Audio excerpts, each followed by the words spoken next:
Isang mapagpalang araw sa inyong lahat, mga kapuso at kapanalig sa bawat kwento ng buhay. Narito na naman tayo sa ating munting sulok kung saan ang mga puso ay naglalakbay at ang mga aral ay natutuklasan. Sabi nila, ang pinakamatinding sakit ay hindi nagmumula sa saksak ng kaaway, kundi sa patalim na itinarak ng taong pinagkatiwalaan mo ng iyong buong mundo. Paano ka babangon kung ang mismong haligi ng iyong tahanan ang gumuho at nag-iwan sa'yo sa gitna ng isang walang katapusang bagyo? Halina't pakinggan natin ang kwento ni Liwayway at ang pagsikat ng kanyang umaga mula sa pinakamadilim na gabi ng kanyang buhay. 3 beses. Pangatlong beses na niyang isinalpak ang ATM card sa makina. At sa pangatlong pagkakataon, parehong mga salita ang sumalubong sa kanya sa screen, kumukurap na tila isang pangungutya. Insufficient funds. Isang malamig na kaba ang gumapang sa dibdib ni Liwayway. Mas malamig pa sa hanging ibinubuga ng aircon sa loob ng bangko. Hinaplos niya ang kanyang malaking tiyan. Isang ugali na niyang gawin sa tuwing kinakabahan. Doon sa loob, gumalaw ang kanyang munting anghel, ang kanyang Rafael, na tila ba nakikiramdam sa pagkabahala ng ina. Hindi, hindi maaari. Bulong niya sa sarili. Kagabi lang ay sinigurado ni Dante ng kanyang asawa na naroon pa ang lahat ng ipon nila. Ang perang pinaghirapan nilang dalawa. Ang perang nakalaan para sa kanyang panganganak. Ang perang pambili ng gamot ni Mama Althea. Imposibleng mawala iyon. Nanginginig ang mga kamay na kinuha niya ang card at nagmamadaling lumabas ng bangko.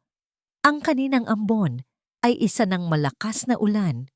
Sa di kalayuan, nakita niya ang kanilang lumang kotse at sa loob nito, ang lalaking pinangakuan niya ng habambuhay. Pagbukas niya ng pinto ng kotse, isang malamig na hangin ang sumalubong sa kanya, hindi mula sa labas, kundi mula sa katahimikan ni Dante.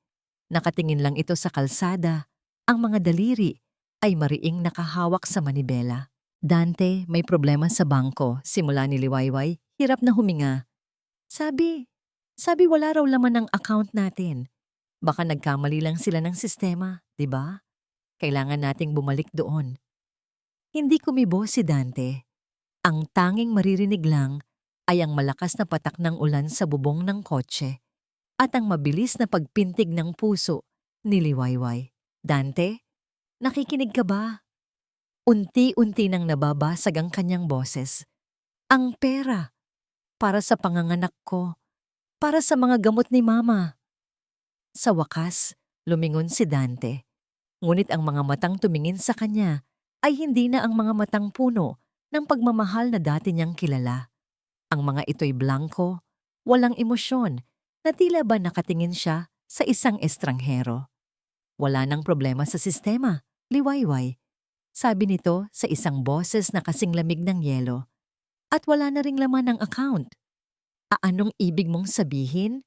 Humugot ng malalim na hininga si Dante. Hindi pa rin siya tinitingnan sa mata. Kinuha ko na. Parang isang malakas na kulog ang tumama sa pandinig ni Liwayway. Kinuha mo. Paanong? Bakit? Saan mo dinala? Sunod-sunod niyang tanong. Ang pag-asa ay unti-unti nang nagiging takot. May mas mahalaga akong dapat paglaanan. Simpleng sagot nito. Mas mahalaga? Halos pasigaw na, sabi ni Liwayway. Hinampas niya ang braso nito, ngunit parang bato ito sa tigas. Mas mahalaga kaysa sa anak mo? Mas mahalaga kaysa sa nanay mong may sakit? Dante, para saan? Sa pagkakataong yon, isang anino ang gumalaw sa passenger seat sa tabi ni Dante. Ngayon lang napansin ni Liwayway na may isa pang tao sa loob ng madilim na kotse. Isang babae. Pamilyar ang mukha nito. Si Corina, ang bago nilang kliyente na madalas kausap ni Dante sa telepono nitong mga nakaraang linggo. Nakasuot ito ng mamahaling damit at ang mga labi ay may mapulang kolorete. Tumingin si Corina sa kanya mula ulo hanggang paa. Walang salitang lumabas sa bibig nito, ngunit ang mga mata nito Puno ng pagkaawa na may halong pagtatagumpay, ay nagsabi ng lahat. At sa isang iglap, naintindihan ni Liwayway ang lahat. Ang mga gabing ginagabi ni Dante sa pag-uwi, ang mga palihim na tawag sa telepono, ang unti-unting panlalamig nito. Kakayo! Ang tanging salitang lumabas sa kanyang mga labi. Ang hangin ay tila naubos sa kanyang mga baga. Siya at ang anak namin ang kailangan kong unahin ngayon. Pag-amin ni Dante, walang bakas ng pagsisisi. Buntis din siya, Liwayway, at hindi ko hahayaang maranasan nila ang hirap. Ang bawat salita ay isang punyal na bumaon sa puso ni Liwayway. Anak, may anak din sila? Ang pera natin, naiiyak niyang sabi. Ang perang pinaghirapan ko. Dante, paano kami? Paano kami ni Mama? Paano ang anak mo? Hindi ko na problema yan, sabi ni Dante. Inabot nito ang pinto sa tabi ni Liwayway at binuksan yon. Ang malakas na ulan at hangin ay humampas sa kanyang mukha. Bumaba ka na. Hindi! Nagmamakaawa ako, Dante. Humagulgol siya. Kumapit sa braso nito. Huwag mong gawin to sa amin. Kahit para na lang sa anak natin. Marahas na iwinaksi ni Dante ang kanyang kamay. Dumukot ito sa kanyang bulsa, kumuha ng ilang lukot na pera, at inihagis sa kandungan niya. Oh, ayan. 500. Maghanap ka ng masasakyan. Huwag mo na kaming guguluhin. Ang mga salitang iyon ang tuluyang pumatay sa kung anumang natitirang pag-asa sa puso ni Liwayway. Hindi na siya lumaban. Parang isang manikang walang buhay. Dahan-dahan niyang inilabas ang kanyang mga paa sa kotse. Ang kanyang damit ay agad na binasa ng ulan. Ang kanyang buhok ay dumikit sa kanyang mukha. Nakatayo lang siya roon, nanginginig sa gitna ng kalsada, habang pinapanood ang pagsara ng pinto ng kotse. Nakita niya ang mukha ni Corina sa salamin. Nakatingin pa rin sa kanya, bago humarurot paalis ang sasakyan. Ang putik mula sa mga gulong nito ay tumalsik sa kanyang damit. Isang huling insulto sa kanyang wasak na pagkatao. Naiwan siyang mag-isa, naiwan siyang basa, naiwan siyang walang-wala. Ang ingay ng mga busina at ang sigaw ng ulan ay unti-unting humina sa kanyang pandinig. Ang tanging naririnig niya ay ang pagguho ng kanyang mundo. Ang bigat sa kanyang sinapupunan ay naging kabigatan na rin sa kanyang puso. Ang kanyang mga tuhod ay nanghina. Dahan-dahan, napaluhod siya sa malamig at basang semento ng bangketa. Doon, sa gitna ng walang pakialam na syudad, sa ilalim ng kalangitang umiiyak kasama niya, humagulgol si Liwayway. Isang sigaw na walang tunog. Isang sigaw ng isang pusong pinagtaksilan. Isang sigaw ng isang inang natatakot para sa hinaharap ng kanyang anak. Ang ulan ay patuloy sa pagbuhos, tinatangkang hugasan ang kanyang mga luha. Ngunit hindi nito kayang hugasan ang sakit na nakaukit na ngayon sa kanyang kaluluwa. Hindi alam ni Liwayway kung paano niya narating ang kanilang bahay. Ang 500 pisong inihagis ni Dante ay sapat lang para sa isang mahabang biyahe ng tricycle. Basang-basa pa rin ang kanyang damit at nanlalamig ang kanyang buong katawan. Ngunit wala na siyang maramdamang anuman. Para siyang isang basong napuno na. Kahit isang patak pa ng luha ay hindi na niya kayang ilabas. Pagpasok niya sa pinto, isang mahinang ubo ang sumalubong sa kanya mula sa kwarto. Si Mama Althea. Agad siyang nagpunas ng mukha, pinilit ng ngumiti, at pumasok sa silid ng kanyang biyenan. Nakahiga ito, balot ng kumot, at ang kanyang paghinga ay tila may kahirapan. Ngunit sa kabila ng sakit, ang mga mata nito ay puno ng pag-aalala para sa kanya. Liway, anak, bakit ngayon ka lang? Basang-basa ka, sabi ni Mama Althea. Ang boses ay garalgal. Nakuha mo ba ang pera? Ang mga gamot ko? 1,000 kasinungalingan ang namuo sa isip ni Liwayway, ngunit isa lang ang lumabas sa kanyang bibig. Opo, Mama. Medyo Medyo offline lang po ang sistema ng bangko kanina, kaya natagalan. Pinauwi ko na po muna si Dante at may aasikasuhin pa raw siyang kliyente. Ang bawat salita ay parang asidong membabalik sa kanyang lalamunan. Ngumiti si Mama Althea, isang nangiting nagpapakita ng ginhawa. Mabuti naman kung ganoon. Magpalit ka na ng damit, anak, at baka magkasakit ka. Ihanda mo na rin ang hapunan natin. Tumangulang si Liwayway at mabilis na tumalikod bago pa man makita ng matanda ang mga luhang muling nagbabantang tumulo. Sa kusina, habang naghahanda ng lugaw, mula sa kakarampot na bigas na natitira, doon niya ibinuhos ang lahat. Tahimik siyang umiyak. Ang mga balikat ay nanginginig, habang iniisip kung paano niya sasabihin sa butihing matanda na ang sarili nitong anak ang naglagay sa kanila sa impyernong ito.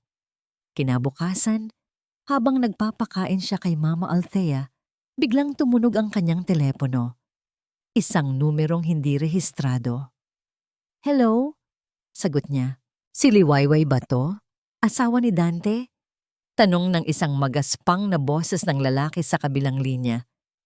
"Sa sino po sila? Huwag mo nang alamin. Nasaan ang asawa mo? 3 buwan na siyang hindi nagbabayad sa amin.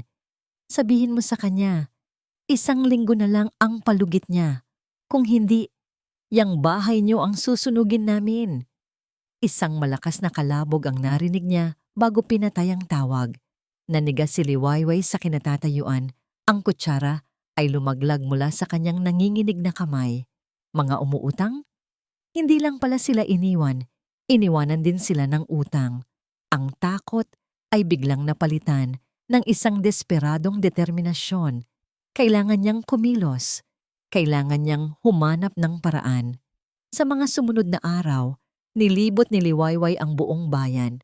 Dala ang kanyang tiyan na malapit ng sumabog at ang manipis na folder ng kanyang resume, kumatok siya sa bawat pinto na may karatulang "Now Hiring".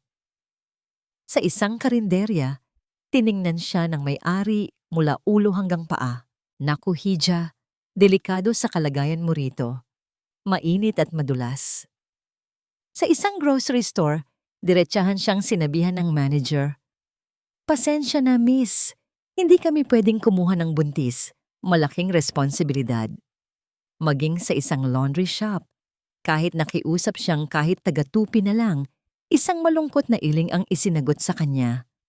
"Babalik ka na lang pagkapanganak mo, ha?"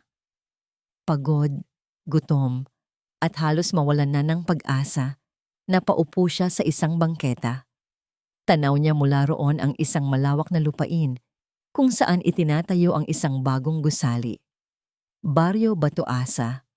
Ang ingay ng mga martilyo at ang alikabok ay tila sumisigaw ng kawalan ng pag-asa. Ngunit para kay Liwayway, ang ingay na yon ay tunog ng trabaho. Tumayo siya, hinaplos ang kanyang tiyan, at naglakad patungo sa gate ng construction site. Isang lalaking naka-hard hat at may maamong muka ang sumalubong sa kanya. Mukha itong pagod, ngunit ang mga mata ay alerto. Ito si Sinag. "Miss, opisina ba hanap mo? Baka naligaw ka?" Magalang na tanong nito. "Hindi po," sagot ni Liwayway. Pinipilit na maging matatag ang boses. "Naghahanap po ako ng trabaho. Kahit ano po, tatanggapin ko. Magaling po akong maglinis, magayos." Tiningnan siya ni Sinag. Pagkatapos ay ang malaki niyang tiyan. Isang buntong hininga ang pinakawalan nito. "Miss, pasensya na po talaga. Construction site po ito. Hindi po ito lugar para sa isang buntis. Mapanganib po rito. Ito na ang huling patak. Ang huling pagtanggi na kaya niyang tanggapin." Tumingin siya ng diretso sa mga mata ni Sinag at sa pagkakataong ito, hindi na niya itinago ang desperasyon sa kanyang mukha. "Sir, pakiusap." Nagsimulang mabasag ang kanyang boses. "Wala na po kaming makain ng biyenan ko. May sakit po siya. Iniwan po kami. Iniwan po ako ng asawa ko." Nakita niya ang pagbabago sa ekspresyon ni Sinag. Ang pagiging profesional ay napalitan ng awa. Ngunit hindi awa ang kailangan ni Liwayway. "Hindi ko po kailangan ng awa. Dugtong niya, mas matatag na ngayon. Ang kailangan ko po ay trabaho. Kahit maghiwalay lang po ng mga pako sa buhangin o mag-ipon ng mga ritasong kahoy, kahit ano po. Patutunayan ko sa inyo na kaya ko. Ang kanyang mga mata, puno ng luha ngunit nagnininga sa determinasyon, ay tila tumago sa puso ni Sinag. Nag-iwas ito ng tingin, napakamot sa batok, at tila nakikipaglaban sa sarili nitong desisyon.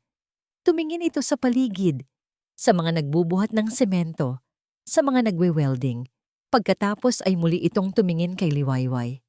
Sige, sabi nito sa wakas, tila natalo sa isang debate sa sarili. May isang pwesto doon sa likod. Nag-iipon kami ng mga bato at graba para sa landscaping.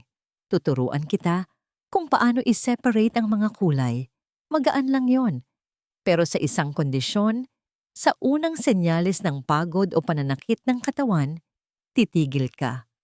Maliwanag? Isang ngiti ang sumilay sa mga labi ni Liwayway, ang unang tunay na ngiti sa loob ng maraming araw. Opo, sir. Maraming salamat po.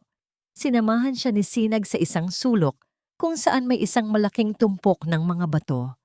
Simple lang ang trabaho, ngunit para kay Liwayway, ang bawat batong kanyang pinupulot ay isang simbolo ng pag-asa. Sa sobrang kagustuhang patunayan ang kanyang sarili, hindi niya namalayan ang oras. Nakita niya ang isang maliit na sako ng semento na medyo nakaharang sa daan. Kaya ko to, sabi niya sa sarili. Magaan lang naman. Hinawakan niya ang magkabilang dulo ng sako at habang sinusubukan niyang iangat ito, isang matalim at nakakapasong sakit ang biglang humiwa sa kanyang balakang at tiyan. Napabitaw siya sa sako. Isang malakas na hingal ang kumawala sa kanyang bibig. Napahawak siya sa kanyang tiyan at nang tingnan niya ang kanyang mga binti, may tubig na umaagos mula sa kanya.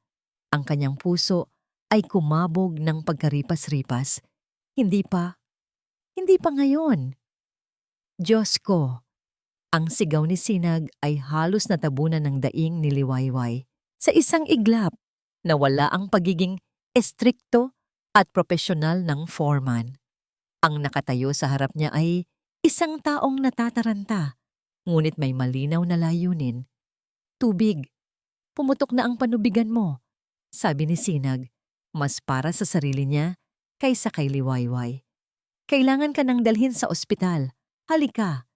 Hindi na niya hinintay ang sagot. Maingat ngunit mabilis, binuhat niya si Liwayway.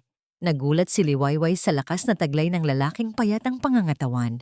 Dinala siya nito sa luma nitong pickup truck at inihiga sa passenger seat. Humawak ka lang, Miss Liwayway. Magiging maayos ang lahat, sabi ni Sinag habang pinaaandar ang sasakyan. Ang bawat lubak sa daan ay parang isang kutsilyong tumutusok sa sinapupunan ni Liwayway. Ngunit ang boses ni Sinag, kahit may bahid ng pag-aalala, ay nagbibigay sa kanya ng kakaibang kapanatagan. Pagdating sa pinakamalapit na pampublikong ospital, isinakay agad si Liwayway sa isang wheelchair. Habang mabilis siyang itutulak papasok sa emergency room, dalawang lalaking may itsurang siga at may mga peklat sa muka ang biglang humarang sa kanilang daan. Teka! Siya yan. Sigaw ng isa, itinuturo si Liwayway. Ayan ang asawa ng magaling na si Dante. Nanlaki ang mga mata ni Liwayway. Sila ang mga taong tumawag sa kanya. Ang mga pinagkakautangan ni Dante. Saan tinago ni Dante ang pera? Galit na tanong ng lalaki. Akmang hahawakan ng braso ni Liwayway. Ngunit bago pa man dumapo ang kamay nito, isang katawan ang humarang sa pagitan nila. Si Sinag. Itinayo niya ang sarili bilang isang pader sa pagitan ni Liwayway at ng mga nagbabantang lalaki. Huwag niyo siyang hahawakan. Mariin ngunit kalmadong sabi ni Sinag. Ang mga mata niya ay hindi nagpapakita ng takot, kundi ng babala. Sino ka ba para makialam dito, ha? Utang to ng asawa niya. Nanganganak ang tao, hindi niyo ba nakikita? Sagot ni Sinag. Ang boses ay unti-unti nang tumataas. Wala akong pakialam sa utang ng asawa niya. Pero subukan niyong lumapit sa kanya habang nasa poder ko siya.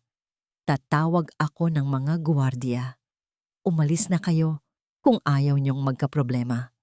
Nagkatinginan ang dalawang lalaki. Tila tinatansya si Sinag. Sa huli, dumura ang isa sa sahig at umatras. Hindi pa kami tapos sa inyo. Banta nito bago sila tuluyang umalis. Huminga ng malalim si Sinag at muling hinarap si Liwayway na nanginginig sa takot at sakit. Huwag kang mag-alala. Hindi na sila babalik, sabi niya at itinulak na muli ang wheelchair papasok. Sa loob, ang lahat ay naganap ng napakabilis. Dinala si Liwayway sa labor room. Si Sinag naman ay naiwan sa labas para asikasuhin ang mga papeles at magbayad ng paunang deposito mula sa sarili niyang bulsa. Habang naglalakad pabalik-balik sa pasilyo yun ang waiting area, hindi mapakali si Sinag. Ano ba itong pinasok niya? Isang babaeng halos ngayon niya lang nakilala. Pero heto siya. Mas kinakabahan pa kaysa noong kumuha siya ng board exam para sa pagiging arkitekto. Matagal na siyang umiiwas sa ganitong klaseng gulo, sa ganitong klaseng damdamin. Ang pagtulong sa iba ay madalas na uuwi sa sakit ng ulo o sakit ng puso. Ngunit nang makita niya ang determinasyon sa mga mata ni Liwayway kanina at ang itsura ng kawalan ng pag-asa nang ito'y atakihin ng mga siga, may kung anong nagtulak sa kanya na hindi ito iwan. Sa loob ng labor room, si Liwayway ay nasa gitna ng kanyang sariling laban. Sa bawat paghilab ng kanyang tiyan, isang pangalan ang kanyang isinisigaw sa kanyang isip. Dante, nasaan ka? Ang anak mo? Ang anak natin. Iluluwal ko ng mag-isa. Ang sakit ng panganganak ay doblehin ng sakit ng pagtataksil. Ngunit nang marinig niya ang unang, malakas na iyak ng kanyang anak, lahat ng sakit, lahat ng galit, lahat ng pait, ay biglang naglaho. Inilapag ng nurse sa kanyang dibdib ang isang maliit na nilalang, balot ng puting lampin, ang kanyang anak, ang kanyang Rafael. Humagulgol si Liwayway, ngunit hindi na dahil sa sakit. Ito ay iyak ng purong pagmamahal, ng matinding kalungkutan, at ng walang hanggang pasasalamat. Hinagkan niya ang malambot na ulo ng sanggol. Anak ko! Rafael ko! Bulong niya. Patawarin mo si Mama. Patawarin mo ako kung hindi ko mabibigay sa iyo ang buong pamilyang nararapat sa iyo. Pero ipinapangako ko, anak, gagawin ko ang lahat para sa iyo. Lahat. Sa labas, sinabihan ng nurse si Sinag na maaari na niyang silipin ang mag-ina sa nursery. Mula sa salamin, pinanood niya si Liwayway na yakap-yakap ang kanyang munting anak. Ang babaeng kanina'y mukhang bibigay na sa bigat ng mundo ay nagbago. Sa kanyang mga mata, may isang bagong ningning, isang bagong lakas. Ang lakas ng isang ina. Isang nangiti ang sumilay sa labi ni Sinag at doon, habang pinagmamasdan ang mag-inang nagsisimula ng kanilang bagong buhay, isang pangako ang tahimik na namutawi sa kanyang puso. Hindi ko kayo pababayaan, pangako. Maya-maya, nang mailipat na si Liwayway sa isang ward, pumasok ang doktor para tingnan ang kanyang kalagayan. Si Sinag ay naroon, nakaupo sa isang sulok, tahimik na nagbabantay. Congratulations, Mrs. Di Makulangan. You have a healthy baby boy. Sabi ng doktor na may ngiti. Magiging maayos na ang lahat. Kailangan nyo lang magpalakas. Gumaan ang pakiramdam ni Liwayway, ngunit ang nangiti ng doktor ay bahagyang nawala nang buksan nito ang chart. Tungkol sa bayarin sa ospital, panimula ng doktor. Ang initial deposit na binigay ni Gino, corpus kanina ay sapat lang para sa admisyon at sa ilang mga gamit sa delivery room. Kailangan nyo pa pong asikasuhin ang balanse para sa kwarto, sa mga gamot ninyo at sa nursery ng bata para makalabas kayo sa mga susunod na araw. Ang pakiramdam ng ginhawa ay biglang napalitan ng isang pamilyar na lamig ng kaba. Tumingin siya kay Sinag, pagkatapos ay sa doktor. Magkano po lahat, Dok? Nanginginig niyang tanong. Sinabi ng doktor ang isang halaga na para kay Liwayway ay kasing taas ng bundok. Isang halagang imposible niyang makuha kahit magtrabaho pa siya ng 1 taon. Ang unang sinag ng pag-asa na kanyang nakita ay biglang natabunan ng isang makapal at madilim na ulap ng panibagong utang. Nakalabas sila ng ospital. Si Sinag ang gumawa ng paraan. Hindi na ipinaliwanag ni Liwayway kung paano, ngunit isang umaga, pumasok ito sa kwarto niya na may dalang discharge papers. Nakiusap ako sa administration. Ang tanging sinabi nito, iniabot ang isang supot ng mga gamot at gatas para kay Baby Rafael. Huwag mo munang isipin ang bayarin. Ang mahalaga, makauwi na kayo at makapagpahinga. Ngunit para kay Liwayway, ang mga salitang yon ay mas mabigat pa sa sako ng sementong binuhat niya. Utang na loob. Isang bundok ng utang na loob. Pagkauwi sa bahay sinenuli, kinatanep. Sinalubong sila ng tuwa ni Mama Althea. Ang pagdating ng munting anghel na si Rafael ay nagbigay ng bagong kulay sa kanilang madilim na tahanan. Ngunit sa bawat ngiti ng kanyang biyenan, sa bawat iyak ng kanyang anak, lalong nararamdaman ni Liwayway ang bigat sa kanyang dibdib. Kailangan niyang kumilos. Pagkalipas ng 1 linggo, habang tulog si Mama Althea at ang kanyang munting Rafael, bumalik si Liwayway sa construction site. Sinalubong siya ng nag-aalalang mukha ni Sinag. Anong ginagawa mo rito? Dapat nagpapahinga ka, sabi nito. Sir Sinag, kailangan kong magtrabaho, mariing sagot ni Liwayway. Kailangan kong bayaran ang lahat ng nagastos ninyo. Hindi po ako mapapakali hanggat hindi ako nakakabawi sa inyo. Bumuntong hininga si Sinag. Alam niyang walang saysay na makipagtalo. Sige, pero hindi na sa mga bato. Dito ka lang sa opisina ko. Mag-ayos ka ng mga papel. Mas magaan. Nagpasalamat si Liwayway. Ngunit habang nag-aayos ng mga resibo at timesheet, ang kanyang mga mata ay laging napapako sa labas. Sa isang sulok ng site, may isang malaking tumpok ng mga basura, mga basag na tiles, mga putol na kahoy, mga piraso ng salamin na iba't iba ang kulay. Para sa iba, iyon ay basura. Ngunit para sa isang interior designer na tulad niya, iyon ay isang canvas na naghihintay na mabuo. Kinabukasan, sa kanyang lunch break, lumapit siya sa tumpok ng basura. Gamit ang isang pares ng makapal na guwantes, sinimulan niyang pulutin ang mga piraso ng tiles. Asul, puti, berde. Ang kanyang mga kamay, na dati sanay sa pagguhit sa malilinis na papel, ngayon ay nagkakalikot sa dumi at alikabok. Ngunit sa kanyang isip, isang disenyo ang nabubuo. Sa isang maliit na espasyo sa likod ng opisina, gamit ang isang sirang plywood bilang base at sementong hiningi niya sa mga karpintero, sinimulan niyang pagdikitin ang mga piraso. Ang kanyang mga daliri ay nasusugatan sa matatalim na gilid, ngunit hindi niya iyon ininda. Bawat pirasong kanyang inilalapat ay isang hakbang palayo sa kanyang madilim na nakaraan. Binubuo niya hindi lang isang larawan, kundi ang kanyang sarili. Kinagabihan, natapos niya ang kanyang unang obra, isang maliit na mosaic ng isang bulaklak ng sampagita. Simple, ngunit may buhay. Nakita yon ni Sinag, walang salita. Pero kinabukasan, pagdating ni Liwayway, may isang maliit na folding table na naghihintay sa kanya sa likod ng opisina. At sa tabi nito, isang kahon ng mas malinis at mas magagandang piraso ng mga tiles na galing sa isang supplier.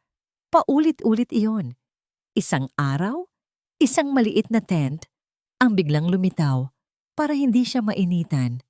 Sa susunod na araw, isang mas komportabling upuan. Walang imikan, walang tanungan. Tanging mga gawaing nagsasabi ng lahat. At sa bawat tulong na yon, isang kakaibang kiliti ang nararamdaman ni Liwayway sa kanyang puso. Kilig, isang emosyong akala niya ay matagal nang namatay sa loob niya. Sa araw ng sahod, naglakas loob si Liwayway. Dinala niya ang 5 niyang natapos na mosaic, isang sampagwita, isang agila, isang pagsikat ng araw, at naglatag ng isang maliit na sako sa labas ng gate ng construction site. Maraming dumadaan, ngunit iilan lang ang pumapansin. Halos mawalan na siya ng pag-asa ng isang van ng mga turista ang huminto sa malapit. Isang babaeng banyaga ang bumaba at lumapit sa kanya. "Oh my goodness! This is beautiful!" sabi ng babae. Dinampot ang mosaic ng pagsikat ng araw. The colors, the details from broken pieces. It's stunning. How much for this? "500 pesos po, ma'am." Nautal na sagot ni Liwayway. 500? That's it? "I'll give you 2,000 for this," sabi ng turista at kumuha pa ng dalawa. Hindi makapaniwala si Liwayway. Nang hapong iyon, naubos ang lahat ng kanyang gawa. May hawak siyang halos 8,000 piso. Nanginginig ang mga kamay. Pinuntahan niya si Sinag sa opisina nito. "Sir Sinag," sabi niya, inilapag ang pera sa mesa. "Para po sa utang ko. Alam ko pong kulang pa pero..." Tiningnan ni Sinag ang pera. Pagkatapos ay tumingin sa kanya. "Hindi mo kailangang gawin yan. Itabi mo yan para sa anak mo." "Hindi po," giit ni Liwayway. Itinulak ang pera palapit kay Sinag. "Utang po ito. At may dignidad pa po ako. Pakiusap, tanggapin niyo po." Nakita ni Sinag ang determinasyon sa kanyang mga mata. Dahan-dahan, kinuha nito ang pera. "Sige, pero ituturing ko itong bayad. Hindi para sa utang, kundi para sa mga materyales. Simula ngayon, partner na tayo." Isang gabi, habang mahimbing na natutulog si Rafael sa isang duyang gawa-gawa sa opisina, naabutan sila ng dilim sa pagtatrabaho. Nagpasya si Sinag na magsiga ng maliliit na piraso ng kahoy sa labas para magpainit. Naupo sila sa 2 lumang balde, pinapanood ang pagsayaw ng apoy. "Pangarap ko talagang magkaroon ng sariling design studio noon," biglang sabi ni Liwayway. Ang boses ay mahina. Isang lugar kung saan lahat ng magaganda at malikhaing bagay ay nabubuo. Tumingin si Sinag sa kanya. Ang liwanag ng apoy ay naglalaro sa kanyang mukha. Hindi pa huli ang lahat, Liwayway. Iyon ang unang pagkakataon na tinawag siya nito sa kanyang pangalan. At sa simpleng pangungusap na yon, naramdaman ni Liwayway ang isang pag-asang matagal na niyang hindi naramdaman. Nagpatuloy sila sa pagkukwentuhan tungkol sa mga pangarap, hindi sa mga bangungot. Tungkol sa mga gustong buuin, hindi sa mga nasira na. Kinabukasan habang abala si Liwayway sa pagdidikit ng mga piraso para sa isang bagong disenyo, isang mamahaling itim na sasakyan ang huminto sa tapat ng kanyang maliit na pwesto. Bumaba ang isang babaeng elegante, nakasuot ng pang-opisina. "Ikaw ba si Liwayway?" tanong nito. "Oo po," sagot ni Liwayway. "Ako si Mrs. Jimenez, ang may-ari ng bagong resort na itinatayo sa kabilang bayan. Nakita ko ang gawa mo na binili ng isang turista. Napakaganda," sabi ng babae. "May isang alok ako para sa'yo." Huminto sa pagtibok ang puso ni Liwayway. "Gusto kong ikaw ang gumawa ng isang malaking mosaic mural para sa main lobby ng aming resort. Isang buong pader."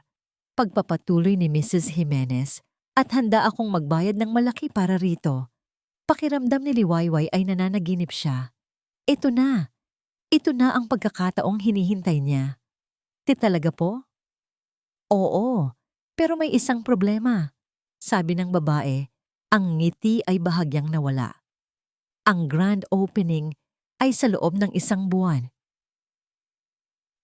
Kaya mo bang tapusin sa loob ng 3 linggo?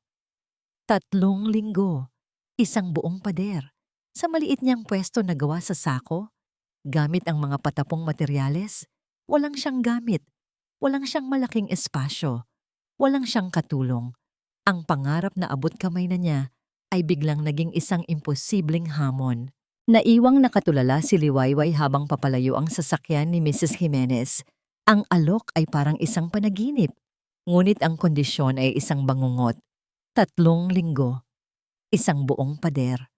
Paano? Nakita ni Sinag ang pagbabago sa kanyang mukha, mula sa matinding tuwa patungo sa malalim na pag-aalala. Lumapit ito. Ang mga mata ay seryoso. Anong sabi? Tanong niya. Gusto niyang ipagawa ang main lobby mural ng bago niyang resort. Sagot ni Liwayway.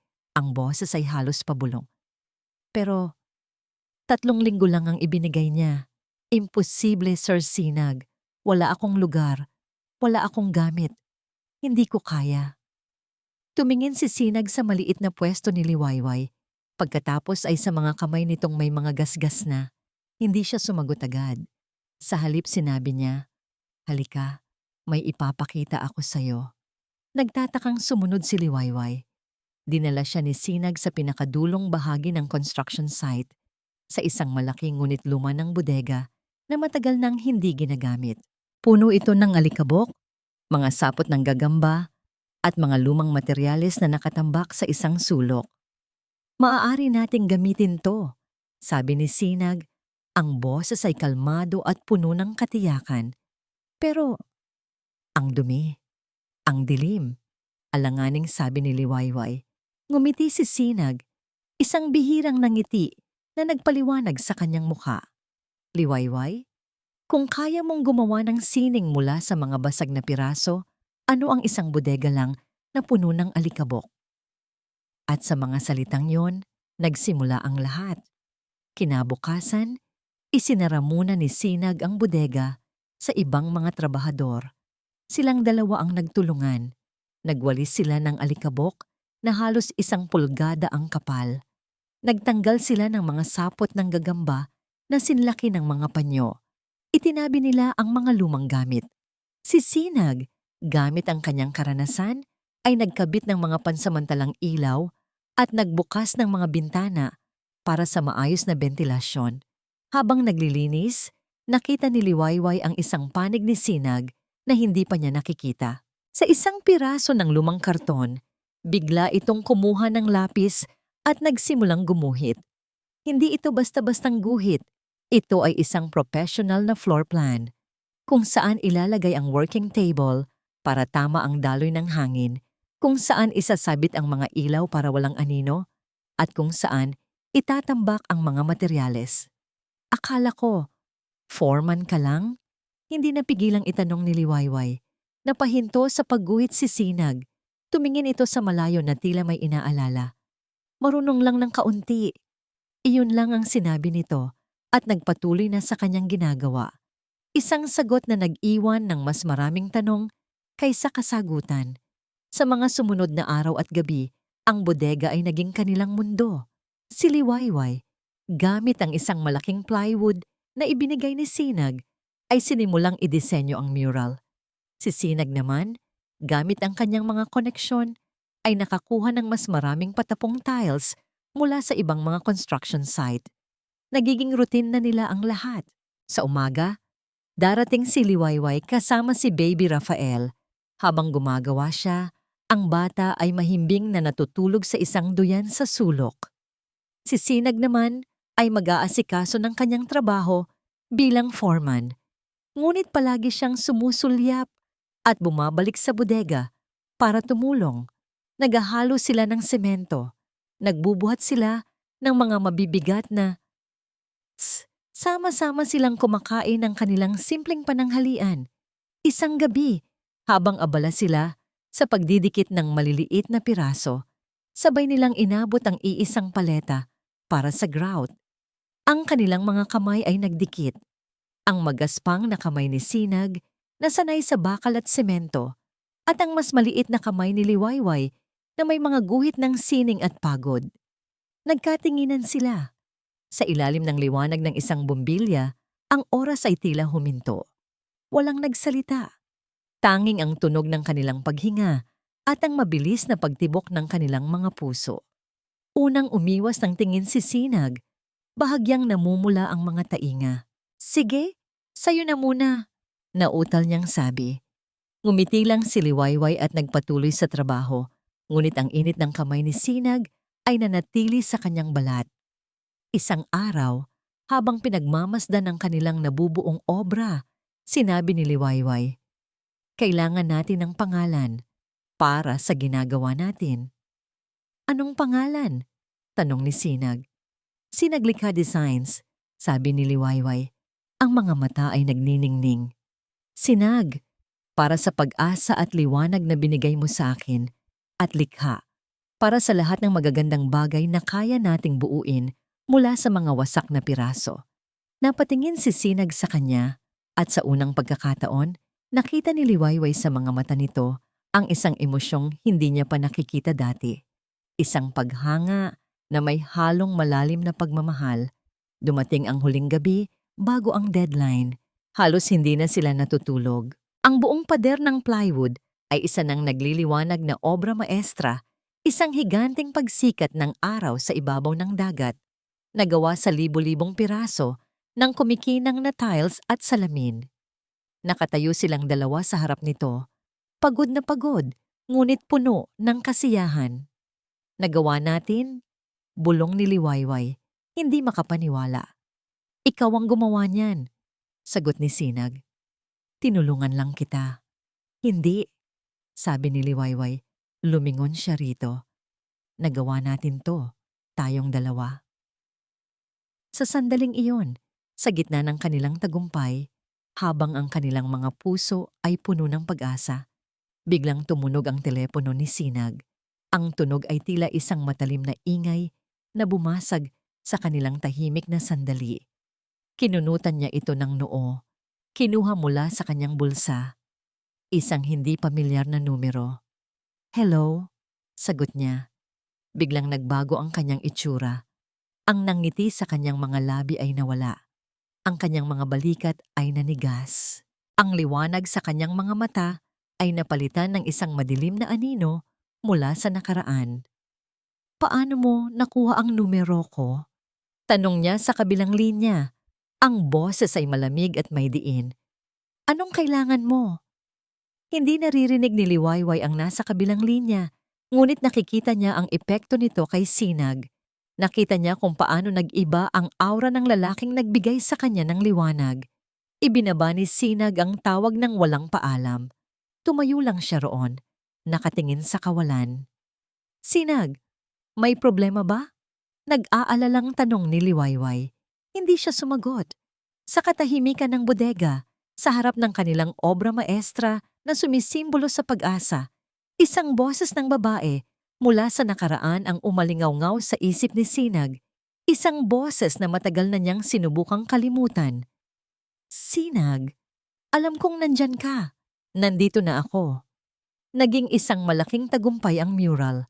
Dumating si Mrs. Jimenez kasama ang kanyang team para kunin ang obra. Halos maluha-luha ito sa ganda.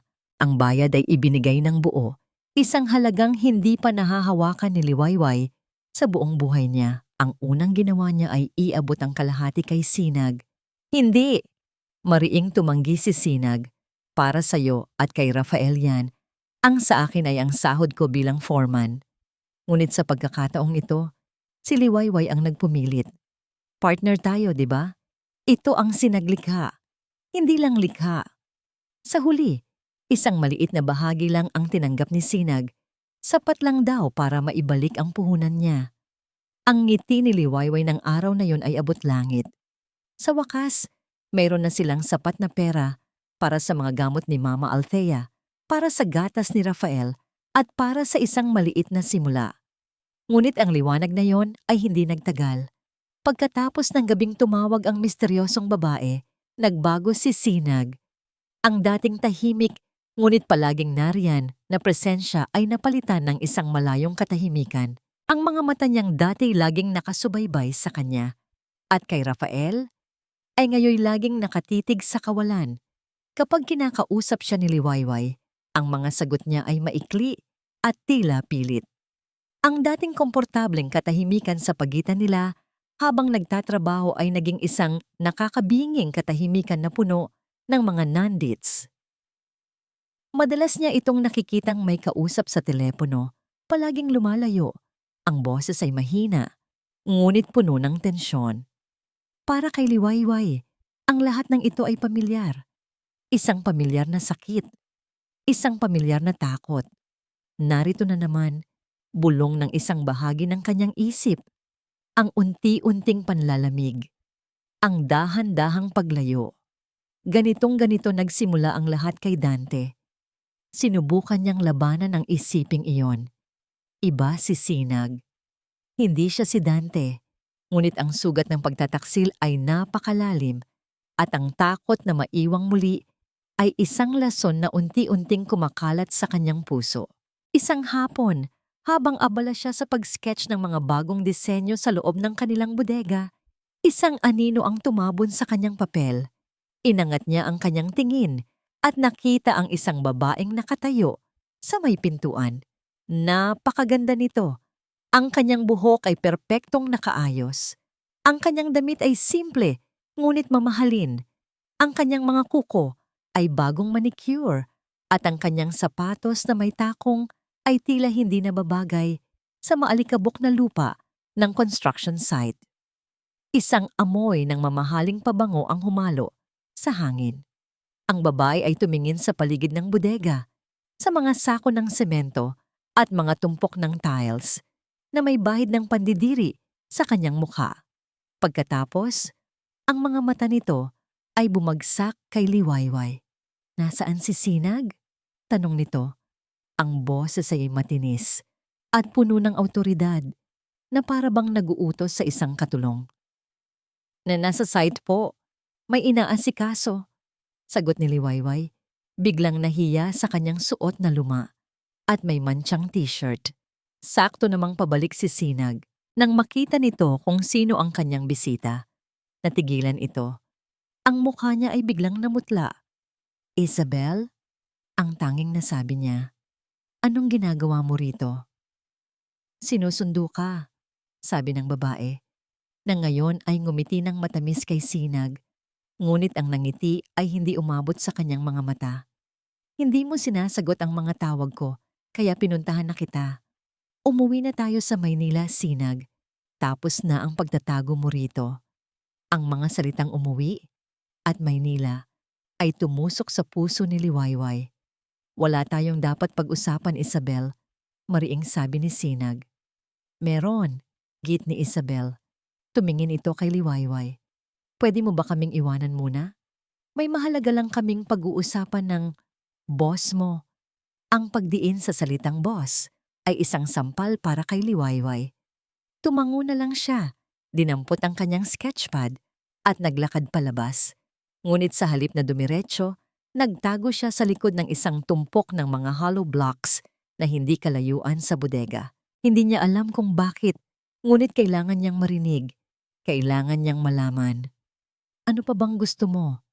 Narinig niyang sabi ni Sinag. Ang boses ay puno ng sakit at galit. "Hindi pa ba sapat na sinira mo ang lahat? Ako pa ngayon ang nanira?" Narinig niyang sagot ni Isabel. Ang boses ay tumaas.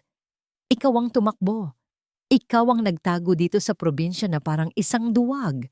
Ang proyekto natin sa Maynila, ang kinabukasan natin, tinalikuran mo lahat dahil lang sa isang pagkakamali." "Isang pagkakamali?" Tumawang mapait si Sinag. "Ang tawag doon ay pagtataksil, Isabel.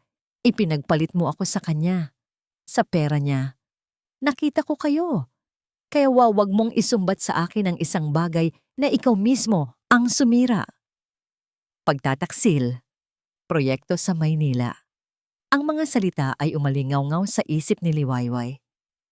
Kaya pala may isang uri ng kalungkutan sa mga mata ni Sinag na pamilyar sa kanya. Nasaktan din ito. Katulad niya. Ngunit ang kaalamang iyon ay hindi nagpagaan sa kanyang pakiramdam. Bagkus, lalo lang siyang natakot. Kung ang babaeng ito ang dahilan ng sakit ni Sinag, ano ang laban niya? Ano ang laban ng isang tulad niyang basahan kumpara sa isang maganda at mayamang nakaraan? Hindi na niya tinapos ang pakikinig. Tahimik siyang umalis. Dala-dala ang isang bagong bigat sa kanyang dibdib. Kinagabihan, hindi na niya nakita si Sinag. Nag-aalala. Lumabas siya ng bodega para hanapin ito. At doon, sa may gate ng construction site, nakita niya ito. Nakatayo, nakatingin sa isang bagay na nakapaskil sa rehas. Lumapit si Liwayway. Nakita niya ang isang puting papel. Isang opisyal na dokumento na tila isinabit lang doon. Nanginginig ang kanyang mga kamay habang binabasa ang malalaking letra. Paunawa ng pagpapaalis, Notice of Eviction. Ang lupang ito ay naipagbili na sa bagong may-ari. Ang lahat ng gawain at mga taong nakatira rito ay binibigyan ng hanggang katapusan ng linggo upang tuluyang umalis. Ngunit hindi iyon ang nagpatigil sa paghinga ni Liwayway.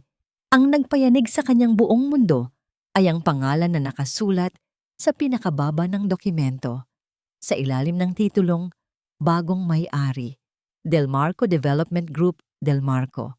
Ang apelyido ng kanyang asawa, ang apelyido ng kanyang bangungot, Delmarco. Ang pangalan ay parang isang mainit na bakal na itinarak sa puso ni Liwayway. Paulit-ulit niyang binasa ang mga letra. Umaasang baka nagkakamali lang ang kanyang mga mata, na baka pinaglalaruan lang siya ng kanyang isip. Ngunit naroon pa rin ito, nakasulat sa itim na tinta, formal at walang awa. Delmarco Development Group. Ang katahimikang bumalot sa kanya ay biglang binasag ng ingay na nagsimulang kumalat sa buong construction site. Ang mga trabahador, na isa-isang nakakita sa paunawa, ay nagtipon-tipon sa gate. Ang kanilang mga mukha ay puno ng pagkalito, na mabilis na naging takot at galit. Anong ibig sabihin nito? Sigaw ng isang karpintero. Paalisin tayo? Saan tayo pupulutin? Paano ang mga pamilya natin? Segunda ng isa pa. Naging isang pugad ng mga nagkakagulong bubuyog ang buong lugar. Si Sinag, na kanina'y parang estatwa sa tabi ni Liwayway, ay biglang kumilos. Ang anino ng nakaraan na dala ni Isabel ay pansamantalang iwinaksi. Ang kanyang tungkulin bilang lider ang nanaig. Kalma lang tayo. Sigaw niya, sinusubukang pakalmahin ang mga tao. Huwag tayong magpanik. Aalamin ko kung anong nangyayari. Baka nagkamali lang sila. Kinuha niya ang kanyang telepono at sinubukang tawagan ang numero ng dating may-ari ng lupa, ngunit walang sumasagot. Ang bawat nabigong tawag ay nagdaragdag sa tensyon sa hangin. Si Liwayway naman ay hindi makakilos. Ang kanyang mga paa ay tila nabaon sa lupa. Ang bodegang naging kanlungan niya, ang sinaglikha na naging simbolo ng kanyang muling pagbangon. Lahat ng ito ay nasa lupang pag-aari na ngayon ng lalaking sumira sa kanya. Hindi ito nagkataon lang. Ito ay isang mensahe. Sa gitna ng kaguluhan, isang tunog ang pumailan lang, mas malakas kaysa sa mga nagrereklamong boses. Ang tunog ng isang mamahaling makina ng sasakyan, lahat ay napalingon. Mula sa kalsada, isang makintab at itim na luxury sedan ang dahan-dahang pumarada sa tapat mismo ng gate. Ang alikabok ng construction site ay tila nahihiyang dumikit sa perpektong pintura nito. Ito ay isang sasakyang hindi nabibilang sa lugar na yon. Bumukas ang pinto sa driver's side. Unang lumabas ang isang sapatos na gawa sa balat na nagkakahalaga marahil ng isang buwang sahod ng isang trabahador. Sumunod, ang isang lalaking nakasuot ng plansadong slacks at mamahaling polo. Maayos ang gupit, naka-shades, isang aura ng kapangyarihan at kayabangan ang bumalot sa kanya. Inalis niya ang kanyang salamin sa mata at ang mundo ni Liwayway ay muling gumuho. Si Dante. Ngunit hindi ito ang Dante na umalis sa kanya. Ang Dante na may gusot na damit at problemadong mukha. Ito ay isang bagong Dante. Isang Dante na mukhang matagumpay. Na mukhang nakuha ang lahat ng gusto niya sa mundo. Bumukas ang pinto sa passenger side at bumaba si Corina. Nakasuot ng isang eleganteng bestida. Bitbit ang isang mamahaling bag. Ang kanyang mga mata ay puno ng pagtatagumpay habang tinitingnan niya ang mga nagkukumpulang trabahador na parang mga langgam. Naglakad si Dante papalapit sa gate na para bang pag-aari niya ang buong mundo. Ang mga tao ay automatikong nagbigay daan. Huminto siya sa tapat mismo ni Liwayway at Sinag. Ang kanyang mga mata ay unang dumapo kay Liwayway. Walang pagmamahal, walang pagsisisi. tanging isang malamig na kasiyahan na para bang isang manlalarong nagagalak na makita ang kanyang talunang kalaban. Pagkatapos, ang kanyang tingin ay lumipat kay Sinag. Sinusuri ito mula ulo hanggang paa na may halong pangmamaliit. Maliit nga lang pala talaga ang mundo, sabi ni Dante. Isang mapanuyang ngiti ang sumilay sa kanyang mga labi. Hindi nakasagot si Liwayway. Ang kanyang lalamunan ay tuyong-tuyo. Ang galit na namuo sa kanyang dibdib ay napakabigat na hindi niya ito mailabas. Si Sinag ang unang kumilos. Humakbang siya ng bahagya. Inilalagay ang sarili sa pagitan ni Dante at Liwayway. Isang simpleng kilos ng proteksyon. Anong ibig sabihin nito, Mr. Del Marco? Tanong ni Sinag. Ang boses ay matatag sa kabila ng tensyon. Tumawa si Dante. Isang tawang walang kagalakan. Ibinigay niya ang isang senyas sa kanyang abogadong kasunod. Inabot nito sa kanya ang isang malaking rolyo ng papel.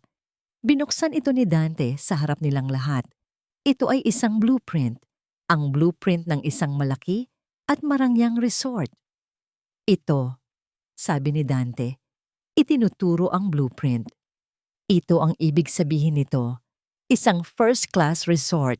At lahat ng basura dito, idinagdag niya, ang mga mata ay muling tumingin sa bodega kung nasaan ang sinaglikha, ay kailangang malinis. Tiningnan ni Dante si Liwayway na para bang sinasadyang ipakita sa kanya ang lahat ng nawala sa kanya at lahat ng nakuha nito. Pagkatapos, sa isang kilos na puno ng sukdulang kayabangan, binitiwan niya ang blueprint. Ang papel ay dahan-dahang bumagsak.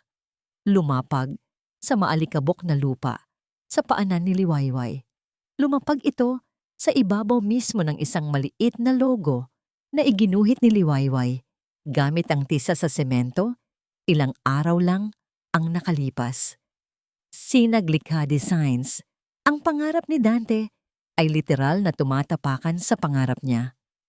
Tumingin si Dante kay Sinag na ang mga panga ay nagtitiim na sa galit. Isang ngisi ang muling sumilay sa mga labi ng developer. Isang hamak na foreman? Sabi ni Dante. Ang boses ay puno ng lason. Hindi mo ba ako kilala? Ako ang sisira sa lahat ng bagay na pilit mong itinatayo. Pagkatapos ng madramang pagpapakilala ni Dante, ang construction site ay naging isang lugar na walang kaluluwa. Ang mga trabahador, sa utos ng mga abogado ni Dante, ay nagsimulang magligpit ng kanilang mga gamit. Ang kanilang mga mukha ay blangko, puno ng kawalan ng pag-asa. Ang ingay ng pagtatayo ay napalitan ng malungkot na tunog ng pagliligpit. Sinubukan ni Sinag na kausapin ang mga abogado na makipagnegosasyon para sa severance pay ng mga tao, ngunit para siyang nakikipag-usap sa pader. Si Liwayway naman ay nakatayo lang sa labas ng kanilang bodega. Nakatingin sa logo ng sinaglikha na natapakan ng blueprint. Pakiramdam niya ay muli siyang nasa ilalim ng ulan, basang-basa at walang magawa. Ilang sandali pa nakita niyang papalapit si Dante, nag-iisa. Iniwan nito si Corina at ang mga abogado sa may sasakyan. Naglakad ito patungo sa kanya, ang mga kamay ay nasa bulsa na para bang naglalakad lang sa sarili nitong hardin. Kamusta ka na, Liway? Panimula nito, ang boses ay malumanay. Isang tono na ginagamit nito dati kapag may gusto itong makuha mula sa kanya. Maganda pa rin ang bodega mo, ano? Sayang at kailangan ng gibain. Hindi sumagot si Liwayway. Pinanatili niyang matatag ang kanyang tingin. Kahit na sa loob-loob niya ay gusto na niyang tumakbo. Pumasok si Dante sa bodega, tiningnan ang mga natapos na mosaik na nakasandal sa pader. Hindi ko akalain na may talento ka palang magpulot ng basura at gawing sining, sabi nito. Ang huling salita ay puno ng pangungutya. Pero hanggang dito na lang yan. Anong kailangan mo, Dante? Sa wakas ay sabi ni Liwayway, ang boses ay malamig. Humarap ito sa kanya at sa isang iglap na wala ang mapanuyang ngiti.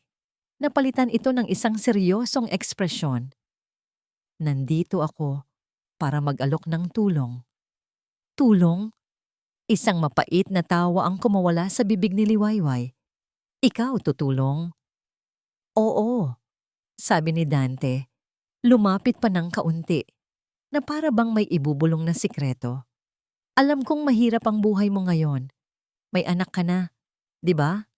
Isang bata na walang kinabukasan dito sa basurahang ito, Nagtiim ang bagang ni Liwayway sa pagbanggit nito sa kanilang anak. Ito ang alok ko. Pagpapatuloy ni Dante, ang boses ay mas bumaba pa. Umalis ka na dito. Iwanan mo na ang foreman na yan at ang walang kwentang pangarap nyo. Bilang kapalit, bibigyan kita ng pera. Malaking pera. Sapat para makapagsimula ka sa ibang lugar. Sapat para sa gatas ng bata. Ituring mo na lang na final settlement. Ang bawat salita ay isang insulto. Ibinababa siya ni Dante sa level ng isang transaksyon na parabang ang pagkatao niya ay mabibili ng pera. Ang dignidad ko ay hindi nabibili, Dante. Mariing sagot ni Liwayway. Dignidad? Tumawa si Dante. May dignidad pa ba ang isang taong nagkakalkal ng basura para lang may makain? Liwayway, praktikal na lang tayo. Ito na ang pinakamagandang alok na matatanggap mo. Habang nagsasalita si Dante, dumarating si Sinag. Narinig niya ang huling mga salita. Ang kanyang mga kamao ay ikinuyom sa kanyang tagiliran. Tapos na ba kayong mag-usap? Tanong ni Sinag. Ang boses ay kalmado ngunit may bigat. Lumingon si Dante at ngumisi nang makita si Sinag. Oh, nariyan pala ang tagapagtanggol. Huli ka na sa usapan. Nag-aalok lang ako ng magandang kinabukasan para sa dati kong asawa. Hindi niya kailangan ng tulong mo, sabi ni Sinag. Lumapit at tumabi kay Liwayway. Isang hindi nakikitang pader sa pagitan nila ni Dante. Ang nangisi ni Dante ay lalong lumawak. Talaga ba? Ano bang maibibigay mo sa kanya, foreman? Isang bodega na malapit ng gibain? Isang negosyong gawa sa basura? Pagkatapos, tila may naalala si Dante. Tumingin siya kay Sinag na para bang ngayon lang niya ito namukhaan. Ang kanyang mga mata ay nanliit. Teka, kilala kita. Naglakad siya palapit kay Sinag. Tinitigan itong mabuti. Ikaw si Sinag Corpus, ang magaling na arkitekto mula sa Maynila. Ang Wonder Boy na biglang nawala na parang bula. Natahimik ang paligid. Maging si Liwayway ay napatingin kay Sinag na ang muka ay biglang nanigas na parang bato. Sabi ni Dante na may pagkadula, itinaas ang hintuturo. Naalala ko na ang kwento. Ikaw yung niloko ng sarili mong business partner at ng fiancé mo, di ba?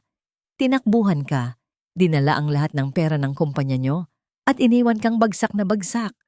Sinadyang lakasan ni Dante ang kanyang boses. Ang ilang mga trabahador na nasa malapit ay napahinto sa kanilang ginagawa at napalingon sa kanila.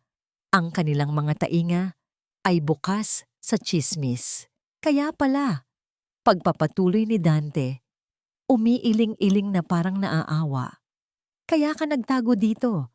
Kaya ka naging isang hamak na foreman. Isang talunanan na tumatakbo mula sa nakaraan. Tumingin si Dante sa mga nakikinig na trabahador. Mga kaibigan, sigaw niya, ang taong ito na pinagkakatiwalaan ninyo, ang leader ninyo, ay isa palang bigo. Paano niya kayo ipaglalaban kung ang sarili niya nga ay hindi niya naisalba? Ang mga salita ay bumaon, hindi lang kay Sinag, kundi pati na sa mga taong nakarinig. Ang tiwala na binuo ni Sinag sa mga taong ito sa loob ng maraming buwan ay unti-unting gumuho. Ang kanilang mga tingin ng respeto ay napalitan ng pagdududa at awa. Si Sinag ay nanatiling hindi kumikibo, ngunit nakita ni Liwayway ang sakit sa kanyang mga mata. Nakita niya ang kahihiyan. Ito ang pinakamasakit na sandata, ang paggamit sa nakaraan ng isang tao para wasakin ang kanyang kasalukuyan. Habang ang lahat ay nakatutok sa eksenang yon, Biglang tumunog ang telepono ni Liwayway. Isang kapitbahay. Liway, ang biyenan mo, si Althea. Isinugod namin sa ospital. Hindi makahinga. Ang balita ay parang isang kidlat na gumising sa nanlalambot na diwa ni Liwayway. Ang mundo ay huminto sa pag-ikot. Ang away nila ni Dante, ang kahihiyan ni Sinag, lahat ay nawala. Mama, ang tanging salitang lumabas sa kanyang bibig.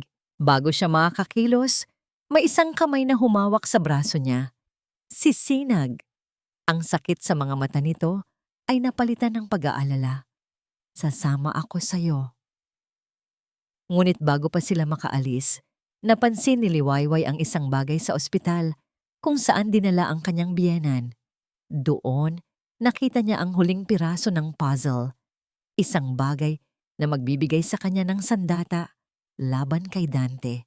Ang amoy ng ospital, isang halo ng antiseptiko at sakit ang sumalubong kina Liwayway at Sinag. Tumakbo si Liwayway sa pasilyo. Ang puso niya ay dumadagundong sa bawat hakbang. Nakita niya ang kwarto kung saan dinala si Mama Althea.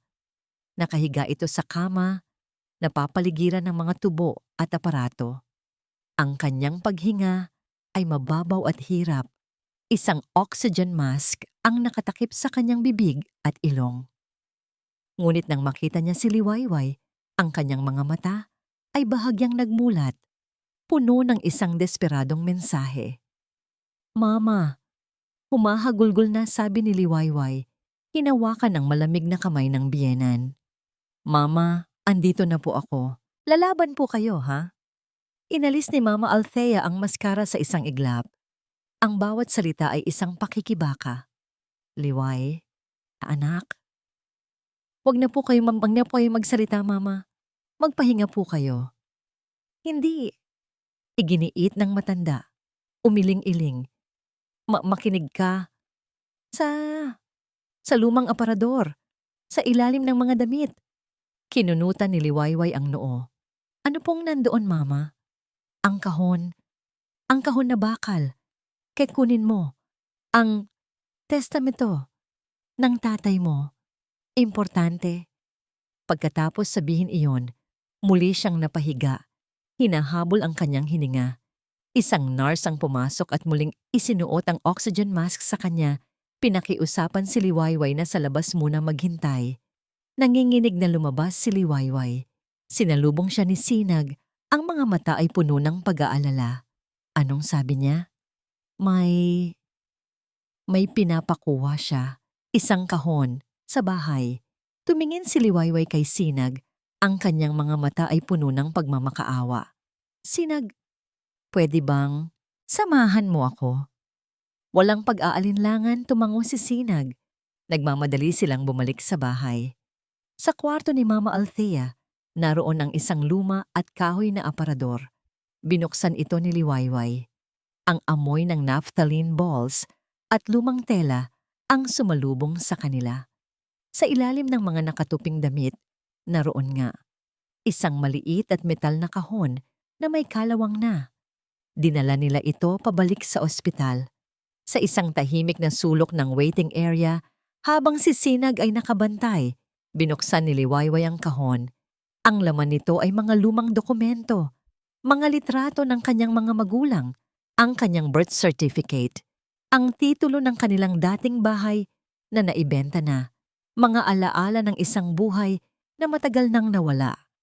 Pagkatapos, nakita niya ang isang makapal na sobre, huling habilin at testamento. Ito ang sinasabi ni Mama Althea.